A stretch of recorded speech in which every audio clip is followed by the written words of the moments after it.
Hey everyone, today we're going to be reading The Empty Pot by Demi. The Empty Pot. A long time ago in China, there was a boy named Ping who loved flowers. Anything he planted burst into bloom. Up came flowers, bushes, and even big fruit trees, as if by magic. Everyone in the kingdom loved flowers too. They planted them everywhere, and the air smelled like perfume. The emperor loved birds and animals, but flowers most of all, and he tended his own garden every day. But the emperor was very old. He needed to choose a successor to the throne. Who would his successor be? And how would the emperor choose? Because the emperor loved flowers so much, he decided to let the flowers choose. The next day, a proclamation was issued. All the children in the land were to come to the palace. There they would be given special flower seeds by the emperor. Whoever can show me their best in a year's time, he said, was to seed me to the throne. This news created great excitement throughout the land. Children from all over the country swarmed to the palace to get their flower seeds. All the parents wanted their children to be chosen emperor, and all the children hoped they would be chosen too. When Ping received his seed from the emperor, he was the happiest child of all.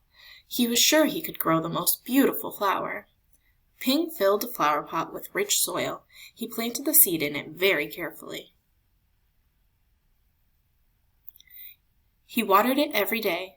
He couldn't wait to see it sprout, grow, and blossom into a beautiful flower. Day after day passed, but nothing grew in his pot. Ping was very worried. He put new soil into a bigger pot. Then he transferred the seed into the rich black soil. Another 2 months he waited. Still, nothing happened. By and by, the whole year passed. Spring came, and all the children put on their best clothes to greet the emperor. They rushed to the palace with their beautiful flowers, eagerly hoping to be chosen. Ping was ashamed of his empty pot. He thought the other children would laugh at him because, for once, he couldn't get a flower to grow. His clever friend ran by, holding a great big plant. "Ping!" he said. "You're not really going to the emperor with an empty pot, are you? Couldn't you grow a great big flower like mine?" "I've grown lots of flowers better than yours," Ping said. "It's just this seed that won't grow." Ping's father overheard this and said, "You did your best, and your best is good enough to present to the emperor." Holding the empty pot in his hands, Ping went straight away to the palace. The emperor was looking at flowers slowly, one by one. How beautiful all the flowers were! But the emperor was frowning and did not say a word. Finally, he came to Ping. Ping hung his head in shame, expecting to be punished. The emperor asked him, "Why did you bring an empty pot?" Ping started to cry and replied, "I planted the seed you gave me, and I watered it every day, but it didn't sprout. I put it in a better pot with better soil, but still it didn't sprout. I tended it all year long, but nothing grew.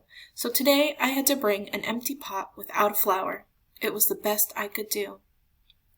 When the emperor heard these words, a smile slowly spread over his face, and he put his arm around Ping. Then he exclaimed to one and all, "I have found him! I have found the one person worthy of being emperor. Where you got your seeds from, I don't know, for the seeds I gave you had all been cooked, so it was impossible for any of them to grow. I admire Ping's great courage to appear before me with the empty truth, and now I reward him with my entire kingdom and make him emperor of all the land." The end.